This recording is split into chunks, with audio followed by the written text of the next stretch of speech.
if you're watching this video, then you're really curious about what's going to happen around the full supermoon that we have coming up in Taurus on November 5th. And I will go through this into this movie and talk about some of the different themes that I'm sensing into, talk about what's happening with some of the planets, Three-Eye Atlas and so forth. So if you're curious, then stick around. It's going to be a fun ride in November, I feel like. My name is Marie, and thank you so much for being here. There's a lot of new subscribers, so welcome into this community, and thank you for all of your beautiful comments. I haven't been able to respond to all of them, but I see you and I appreciate you so much. So thank you for being here, and yeah, let's have a fun time together. All right, so this full supermoon that's coming up in Taurus, it's called sometimes the Beaver moon, and where it sort of ties us very much to the earth and element, right? The earth of Taurus. What also happens is, so the moon is in Taurus, but the sun is in Scorpio. So you get the pull of going deep, deep into the psyche, deep into things that haven't been uncovered, deep into your wounding, possibly. We're also in Scorpio season right now. So there's a possibility to use this supermoon to dive a little bit deeper, to go a little bit deeper. And we have so many other exciting things going on. If we put this into a larger context, we have the Three-Eye Atlas that's coming by us, as we know, and it was in perihelion just yesterday and today, actually, as I'm shooting this, the 29th and the 30th. So straight behind the sun in relationship to us. So we're here, and the sun is there. And then on November 11th, I believe, the Three-Eye Atlas is coming, on the side of the sun, so you can actually start to see it with a really strong, what do you call it? Totally lost the word, but you know what I mean. We can't see it with our eyes, but we need instruments to see it. And then I find that interesting that it's being shown to us again on 11/11, right? There's a beautiful numerology there, like two powerful master numbers, right? I love that. And also around that time, before that time, it's sweeping by the closest to Venus. And, Venus, as we know, is the master of Taurus in a way. And, or I should say Uranus, sorry. And so we're bringing that loving energy. That loving energy is being activated through that, kind of drive-by with the Three-Eye Atlas, which a lot of people are talking about and sensing into being light language coding and messages from the deep universe, messages of love.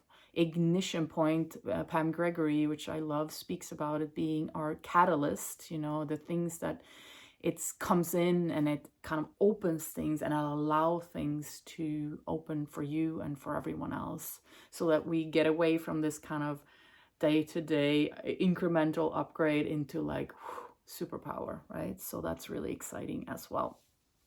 I don't know what you're tuning into when it comes to Three-Eye Atlas, but I believe there's a lot of people that are feeling, sensing, seeing very different things. And definitely it's not a comment. We know that for sure by now, right? So very interesting indeed.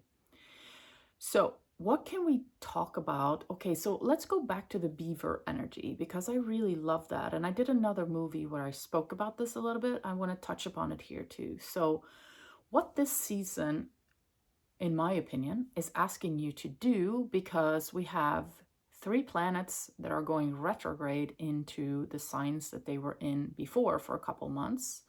And those 3 planets are then going to go full speed in the beginning or the end of January. So what that means is this kind of whole season for us is a season of rehearsal, a season of tuning back into, remembering ourselves, remembering the lessons. It's almost like we get a window of opportunity here, and we had also in October, November, and December to recalibrate ourselves into our being again. So it's kind of like, because it's in an earthy sign, it's in Gaia, it's asking us to remember that we are Gaia as well, that we're part of her and she's part of us. She's part of the whole universe, and so are we.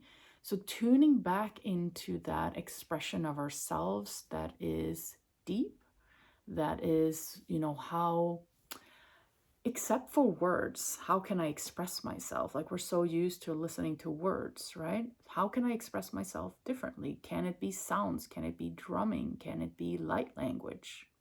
Can it be singing? The Om sound, right? How do I express my very essence, my depth of being, my soul, my spirit, through other things than just speaking?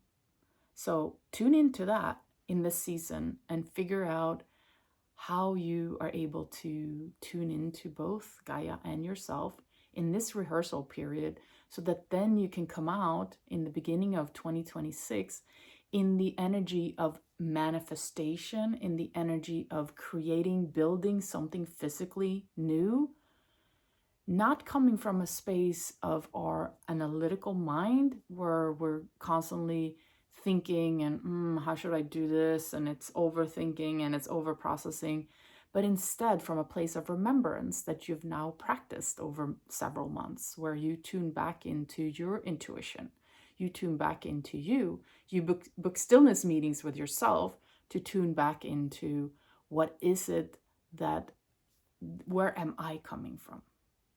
Does that make sense? And in that energy, because it's a beaver moon, think about how the beaver builds its home. At first, it finds a river, then it precisely cuts down all these trees and stuffs it with all kinds of, natural things in order to build a little beautiful dam for itself and its family. Then it builds a beautiful house in the middle of that dam that can only be entered from below. It does all those things in order to maximize its own environment. And then when it's done all those things, which you're doing now in these couple months, right? You're creating a safe environment for yourself that you can express yourself in. And maybe you need to do some adjustments in your environment, just like the beaver does, so that you can feel safe, from predators. Yeah? Then you're ready in January to come out and be like, now I can create from this space. I know I'm deeply connected to Earth. I know I'm safe in my space. I know I've done the work. I'm now coming from a space of intuition and being led by the heart, being led by who I truly am, but who I truly am in my essence, rather than always listening to the mind. And I'm not saying the mind is bad in any way. It definitely isn't. It's just that we we forfeited a lot of our decisions to only the mind, when in fact, if we tune back into the heart, the Venus energy that the Three-Eye Atlas is activating, we will start to realize that we can now make decisions from a very different space of intuition. What we're also being allowed to do this season, let's go back to Scorpio for a second, is look deep, dig deep, so that we can build and tie our roots even deeper into that ground. See if there's anything left. We're being called, we're being invited to see if there's something we need to release. And how do we dig deep? Well, the only way that I know how is to be still, to step back, to allow that energy to come to me.